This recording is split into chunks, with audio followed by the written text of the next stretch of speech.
Yo, yo, yo, what is going on, my beautiful brothers and sisters, fellow radiators of love? My name is Jamal Pope, aka J Phoenix, and this is going to be your daily astrology horoscope for Tuesday, December 3rd of 2024.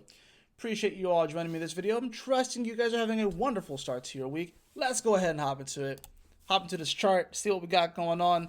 Well, we do have that moon in Capricorn, and they'll be making a few aspects, but nothing too major today. I think the biggest part of the day is this Sun Saturn square, which will technically apex on Wednesday, but you're going to be feeling it all day. So you'll see as we continue throughout the day. As we get to the afternoon, that moon will be here at 11 degrees starting off, already coming off of a quincunx to Mars, right? And at this point, it's about 30 degrees away from the sun, right? So we're out of that new moon phase and heading more towards that first quarter square, right? Which will be happening while the moon is with Neptune, ironically. So, well, not quite on Neptune, but it'll be rather close to Neptune. So, definitely going to be dealing with a lot of the Piscean energy just in general. But we do have, as you can see, 12 degrees, 12 degrees, 12 degrees. So this moon will make a nice little sextile over to Saturn, which could be nice. But the moon is not really feeling that great here. Saturn's not feeling the best in Pisces. If we just look at even just the scores right now, you can see the moon's at -5. You can see Saturn's at -5 as well. So not exactly doing too great. The sun is a little bit better at +3. It is in a fire sign. We got Venus at +3, Mercury at +2. Mars and Jupiter are at +0, which is kind of interesting as well. So the other thing about this that I want to bring your attention to is the fact that we do have Neptune here, which is slowing down more and more and more, as is Chiron. Neptune will be stationing direct this coming Sunday. So, that is definitely something to just look out for. Neptune, being that it is a slower moving planet, its energy can be a lot more subtle, but being that it is in its home sign, it's one of the most powerful and dignified planets at the current moment, and is the reason why things have been feeling weird, off, people feeling like they're in between worlds. Some people probably feel like they can't get enough sleep. I know I can't. No matter how much sleep I get, I feel like it's not enough because Neptune has been on my moon all year. So it went over my moon and then retrograded back, and it's going to do it again because it's going to go into Aries and then retrograde back into Pisces because I have my moon at 28 degrees. So I've been just like, I just can't get enough sleep. It just is what it is. I feel like I'm perpetually tired, right? So, but just something to keep an eye out that Neptune is going to be, like I said, it's going to be stationing direct here shortly.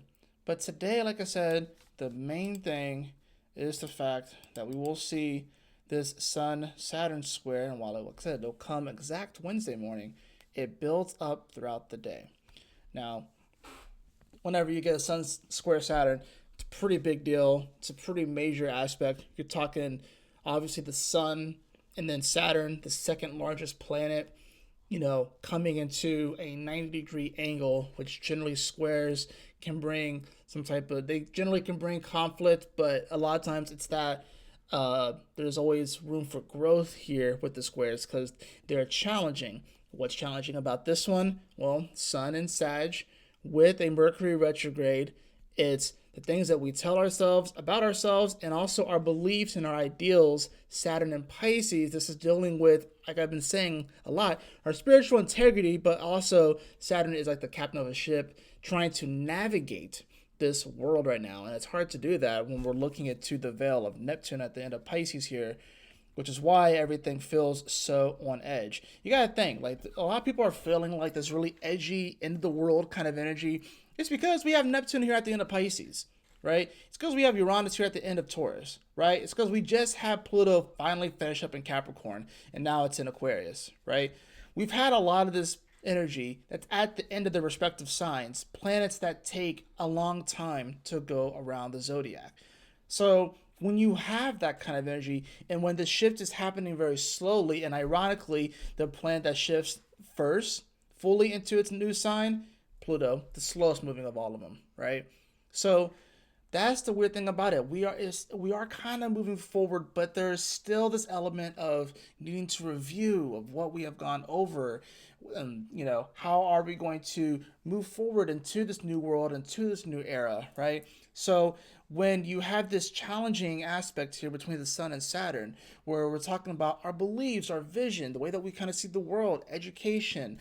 Sagittarius also rules like colleges. It rules, trips, it rules vacations, it rules foreign lands, it rules the journey, right? So we can have these different ideals and philosophies right now about life, about ourselves in general.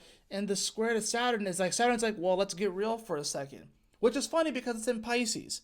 So Pisces isn't always concerned about the real and what's here in like the physical reality. It's much more concerned about the not so seen and the much more subtle realities. There's more concern about beyond the veil of this physical reality. So Saturn being there is trying to find some structure within that place. It's trying to find how to navigate this mutable water, always changing, always moving, shifting kind of energy, right? So when you have a certain idea or philosophy of life, and Saturn, like I said, it wants to, find some type of solid foundation within that. It's going to be a little bit hard to do that, especially with Saturn just having come out of its retrograde, just now moving forward. It's moving very slowly. So we're not going to have all the answers here. It just is what it is. We're not going to have all the answers. We're not necessarily going to know exactly what route to take or what action to take or what's going to make the most sense. I think it's about, there's an element where we do have to trust our gut, obviously, but right, we got to look at it. Where's the moon? It's in Capricorn, right? It's in its detriment here.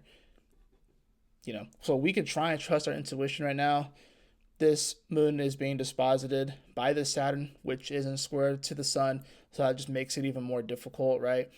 Not to mention the moon is out of bounds here in Capricorn, so its energy is going to be exaggerated. So emotionally, people may be a little bit more exaggerated when it comes to the way that they're expressing themselves, especially around Capricornian issues, money, finances, adulting in general, responsibilities, integrity. People may get a little bit more exaggerated around these things. So it's just something to be wary of, right? So I would say with this square that's going to be building up and we're going to feel it throughout the day, obviously don't get so caught up on a preconceived notion or on this rigid vision that you may have and that has to look this certain way. And if it doesn't look this way, then you throw out the baby with the bathwater. And so you don't really want to get caught up in that with this square. You really don't. And you don't want to get cold either. You don't want to just overly detach from it just because it doesn't look exactly the way you want or it doesn't come the way that you want. The other thing about this is that Saturn does rule time. In this square, the timing could just be off, The timing could just... We have to trust the divine timing. We have to trust God's timing, if you will. I know that triggers some people, mentioning even just the word God and stuff like that, But it's just like, that's really what this is about. It's like this is a timing thing, right? So the timing may just be a little bit off, I think this is about... And another thing about Pisces is about letting go. It's the last sign of the zodiac before you come right back around to Aries, to springtime. It's about letting go. It's about being able to let go and move on, right? So Saturn here is teaching us lessons of how many times the way that we can navigate and move through things is by letting go, by lightening our load even, right? It's kind of hard to do that when we're faced with all of this illusion and delusion and the whole Neptune retrograde in Pisces world. So it can be a little bit hard to do that. I think sometimes what happens too with this square is that maybe there are certain beliefs that you have or ideals or philosophies that cannot come with you on the journey. And you're going to have to learn how to let those things go and see the bigger picture. It's hard to see the bigger picture right now though. Mercury is retrograde here in Sag. So it's kind of hard to see it. It's hard to conceive of it right now. So that's why it's going to come down to, yes, using your intuition, yes, using your gut, but also not solely going off of that. because there are more than likely some facts that have been presented, that at this point are probably irrefutable, right? No matter what kind of philosophy that you may have, or no matter what kind of even jargon, philosophical jargon that you have, like Mercury in Sagittarius, especially retrograde, is philosophical jargon that just takes this way weird, windy, roundabout way to say the same thing. Trust me, I have Mercury in Sag, okay? It's not retrograde, but it was just coming out of its retrograde, right? So it was actually in the shadow. So I have Mercury here. I had a tendency to do philosophical jargon, especially in my earlier years, especially in like high school and like in like early college, like the different arguments I would get with people, especially on the internet, and I thought I was so smart using these words and this sort of stuff. And looking back, and I'm like, I could have said the same thing without it sounding kind of conceited. I'm not gonna lie. So that's the thing about it too. There's a lot of jargon out there. There's a lot of things that we're saying with approaching these different philosophies and ideas. There's a lot of fluff around it. This is the sort of square that can start to get rid of some of that fluff because it's not needed. It's extra. It's much. It's too much. So we got to get rid of some of that fluff because it's about kind of getting down to brass tacks and getting to the core of the issue. So if you're unable to really deal with that and just deal with, just, I guess you could say, the bluntness of the reality of some of these facts that we need to face and stuff, you're not going to have a good time. You're just going to be sitting in Delulu world and just, wanting it to look a certain way and keep telling yourself, oh, it's got to be this way, it's got to be that way, when it's not. Now, maybe the truth is that somewhere in the middle and somewhere balanced. And that's probably what it is, right? Venus is in between these energies, right? It's in Capricorn, So it's, relatively within these, like in the middle of these energies, Venus and Pluto. So it's probably somewhere in the middle, right?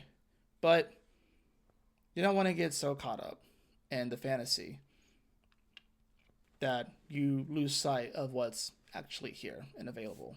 So that's Tuesday. As far as like I said, as things build up throughout the day, we'll feel it more and more. The moon's not going to make it like a ton of aspects. I mean, it might just barely quincunx Jupiter here at 16 degrees before we get into Wednesday. Of course, this is like 10:48 p.m. Eastern time, so maybe those of you guys on the West Coast might actually get the Chiron square, but even then, that's like right at the end of your day going into Wednesday. So let's go ahead and grab the cards. Let's see what we got going on for that. So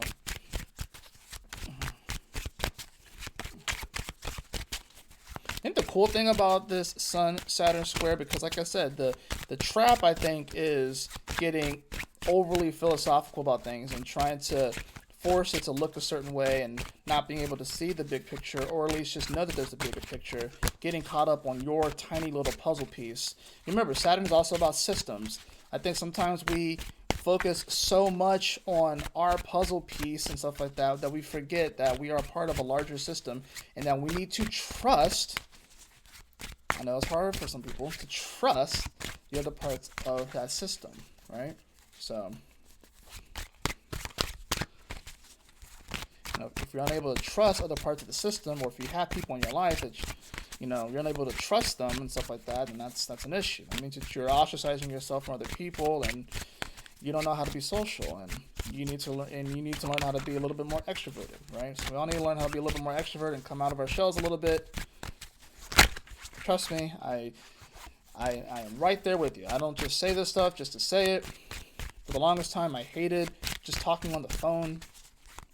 Now I have to do it, and I have to talk more, because that's just the way that my life is set up now. And it is what it is, So let's see what we have card-wise. Well, we can definitely use this square to our advantage if we can know that there is a bigger picture and we just continue to move forward, even if we don't have the full scope of everything.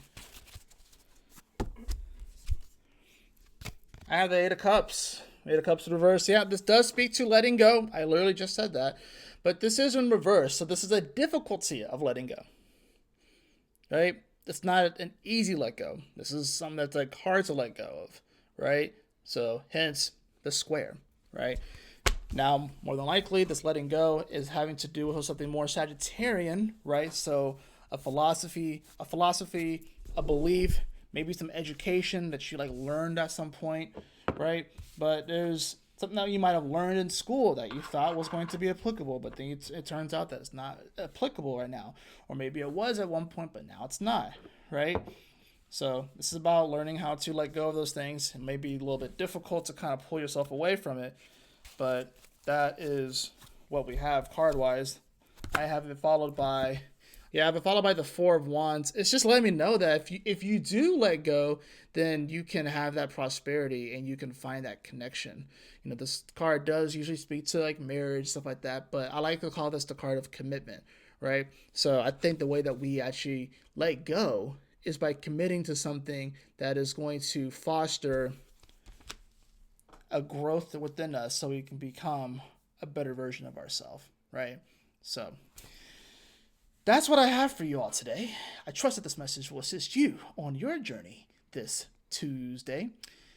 And yeah, y'all take care. Stay blessed. Have a wonderful, wonderful day. I definitely appreciate you all. If you did enjoy this, please like, share, and subscribe. And I will see you all on the next video. Peace.